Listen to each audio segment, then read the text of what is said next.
And now for something completely different. I am going to actually make my own parts tray. I've actually made both of my car stands here in my workshop. Not really a woodworker, but just kind of very amateur. And now I'll actually gonna try to make a parts tray. So I thought I'd at least just show you a little bit of the process. Shh.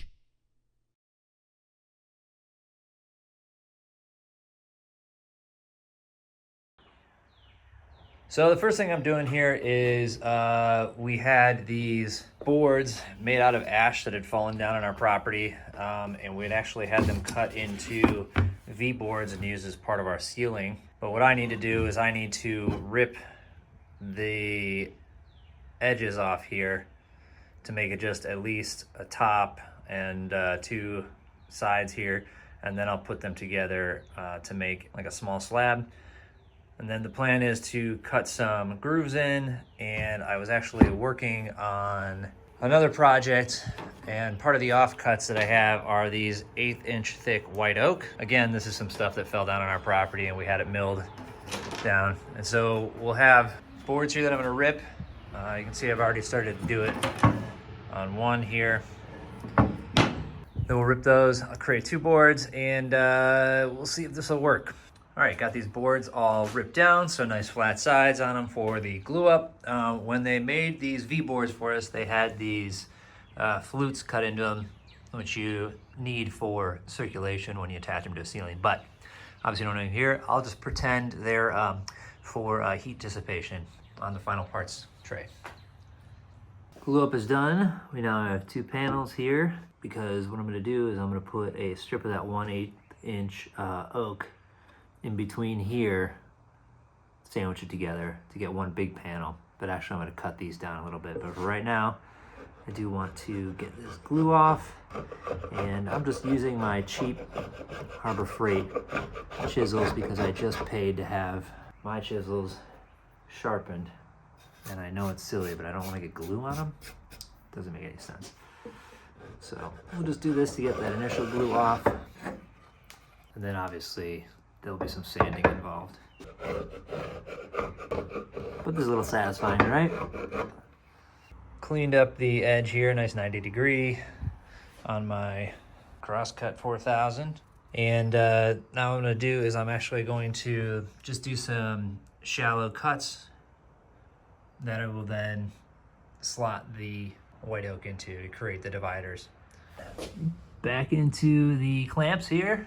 And what I've done is, you can see I've put the cuts in here, and I will inlay some of that oak, let it stand up a little bit to create the trays. So basically I have like a medium-sized tray here, 1, 2, 3, 4 small trays here, one big tray that stuff can lay. I will clean up this edge, I will clean up this edge, and then I will basically we'll mount to edge banding some more of this oak on this side, and then inlay it, and then we'll do a bunch of coats of polyurethane to seal it up. And then we'll have a nice big parts tray for when I'm building stuff. All right, while this is sitting here for me gluing up, I have some pieces that are slightly thinner than 1/8 of an inch. So did some test fitting here and just kind of snuck up on that. So when that gets inlaid and glued in place, it'll be nice and flush with both sides of it. So I have the stop already set at that, so I'm gonna actually run through the correct size pieces and get some of these ones. All right, we have these little dividers here. It took just a couple of tries going back and forth, getting the correct thickness, but I think we've got it pretty well settled here. These should just drop in. I'll knock them in a little bit. We'll put a little glue on them, it should hold just fine. Really wish I had a hot cup of coffee right now. This would be the perfect aesthetic. So just kind of didn't record one step here, but basically I had the kind of enlarged piece because I wanted to cut the edges to the exact size. So I measured in between here, these are all equal, and I measured out to here. And so now this is like an equal size tray, which is kind of cool. And then I did the same thing. I measured from here to here and made sure that that was the same. So this is dead center right here. So I'm gonna put in some dividers there, but I wanted to put in these last edge pieces. So those are getting glued up right now. And then when that's done, I can finish the rest of it.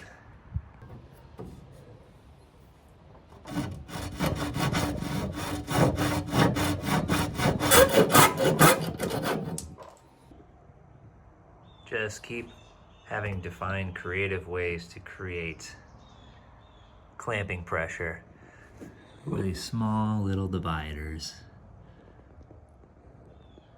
for the glue up. We have it out of the clamps. We have the dividers in here. You can see there's 1, 2, 3, 4, 1, 2, 3, 1, 2, 1, 1, 1. So just kind of the design I went for. Now I have to sand and apply polyurethane coating, which, you know, I think most woodworking you just do like a finish, but this is going to be holding like greasy parts and stuff like that. So it'll be nice to be able to kind of like have it protected and coated. And here we have the parts tray already pulling some duty here. You can see it's holding plenty of parts, plenty of greasy, oily parts, already polyurethane. I put 3 coats on it with my spray gun, so it should be good shape. I put some just rubber feet on the bottom, just some of these guys. There we go, fully functional parts tray.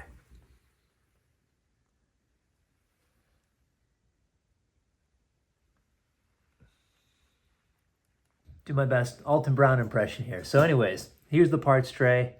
Should come in really helpful when I'm doing some of the builds and projects here at home. Obviously, it's not something I can really take to the track or anything like that. So probably won't be too many woodworking projects on this channel, but for other RC stuff, you obviously see some stuff in the background, some stuff going on here. I got a lot coming up, so please subscribe and give this a like. And, you know, if you have any woodworking background and you have some tips or tricks or things you think I did right or wrong, leave a comment below.